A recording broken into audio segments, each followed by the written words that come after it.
আসসালামু আলাইকুম বন্ধুরা, আপনারা ইতিমধ্যে বুঝতে পেরেছেন আজকের দিনটা কত মজার ছিল।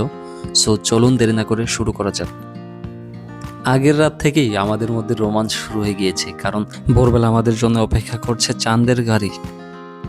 রাত থেকেই কি জল্পনা কল্পনা, এক একজনের কত প্ল্যান, এক এক আইডিয়া নিতে নিতে আমার মাথা ব্যথা।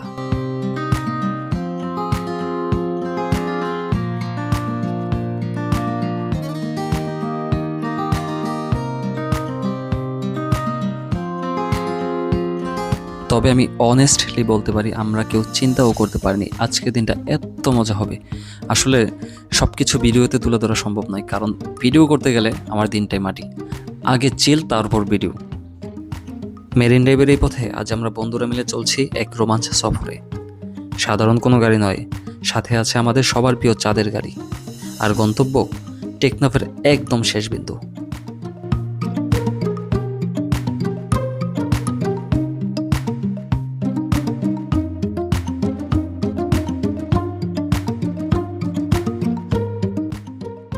চলতে চলতে দুই দিকের প্রাকৃতিক সৌন্দর্য দেখে চোখ জুড়িয়ে যায়। একদিকে নীল জলরাশি আর একদিকে সবুজ পাহাড়। মেরিন ড্রাইভ ধরে টেকনাফ যাওয়ার পথে রাস্তার দুই পাশে সারি সারি সাম্পান দেখা যায়। দেখুন, নীল সমুদ্রের পাশে এই নৌকাগুলো শুধু নৌকা নয়, জেলেদের জীবন ও জীবিকার প্রতীক। প্রতিদিন ভোরবেলা জেলেরা এই সম্পান নিয়ে সমুদ্রে মাছ ধরতে যায় আর সন্ধ্যায় ফিরে আসে। এই নৌকাগুলো স্বপ্ন, সংগ্রাম আর সম্পর্কের গল্প বলে। মেরিন ড্রাইভ ভ্রমণে এই দৃশ্যগুলো মনকে শান্ত করে দেয়।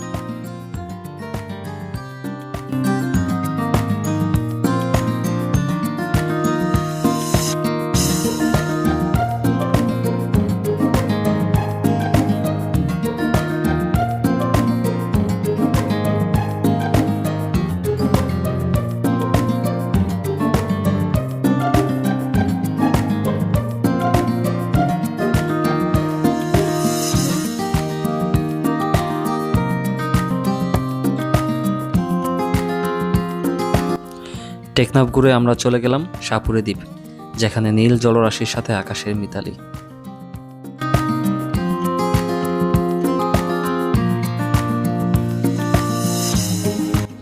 টেকনাফ থেকে সাপুরে দ্বীপ যাওয়ার পথে রাস্তার দুই পাশে লবণের চাষ আর মায়ানমারের পাহাড়ের সৌন্দর্য আপনার চোখ লুকানোর কোনো সুযোগ নেই।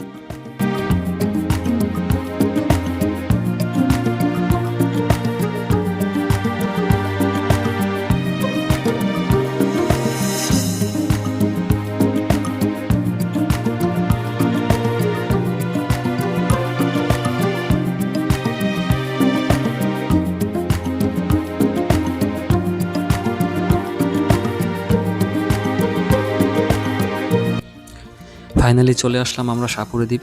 ভাইরে ভাই, জায়গাটা এত সুন্দর, এত সুন্দর, আপনারা না আসলে পুরোটাই মিস করবেন। ভিডিও দেখে আসলে বোঝা সম্ভব না সাপুরে দ্বীপের সৌন্দর্য।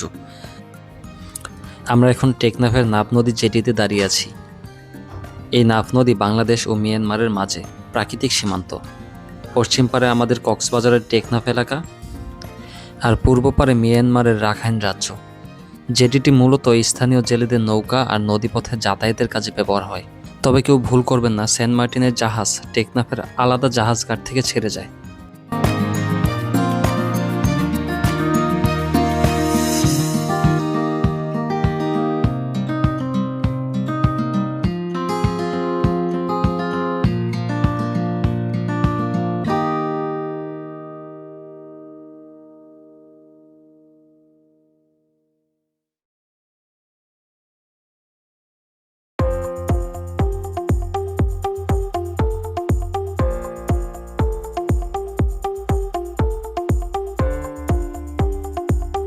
আমি যেটি শেষ প্রান্তে গিয়ে মিয়ানমারের পাহাড়ের সৌন্দর্যটা খুব কাছে থেকে উপভোগ করার চেষ্টা করি।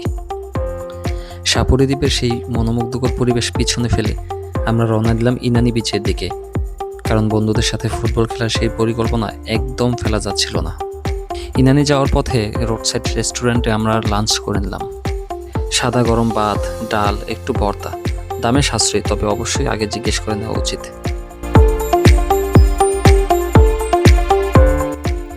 আমরা অবশেষে পৌঁছে গেলাম ইনানি বিচে। গাড়ি থেকে নামতেই সমুদ্রের ঠান্ডা বাতাস সারাদিনের ক্লান্তি একদম উড়িয়ে দিল। আগে থেকে একটা ফুটবল নিয়ে গিয়েছি, ব্যাগপত্র একপাশে রেখে দুদলে বাক হয়ে গেলাম। নরম বালির উপর দৌড়ানো সহজ ছিল না, কিন্তু সেই মুহূর্তে মনে হচ্ছিল যেন জীবনের সব চিন্তা দূর হয়ে গেছে। কেউ গোল দিচ্ছে, কেউ মিস করছে, আর কেউ আছে আরেকজনের খেলা কিভাবে নষ্ট করা যায় ওই প্ল্যান নিয়ে ব্যস্ত। আর চারপাশে ঢেউয়ের শব্দ সেই খেলাটা আরো জীবন্ত করে তোলে।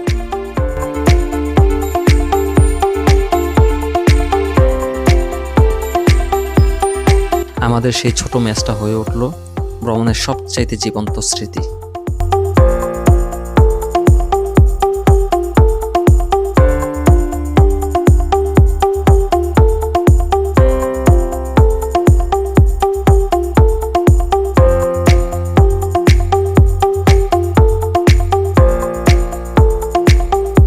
মেরিন ড্রাইভ ধরে টেকনাফের 0 পয়েন্ট, সাপুড়ি দ্বীপের জেটি, নাফ নদীর সৌন্দর্য ভোলার মতো ছিল না।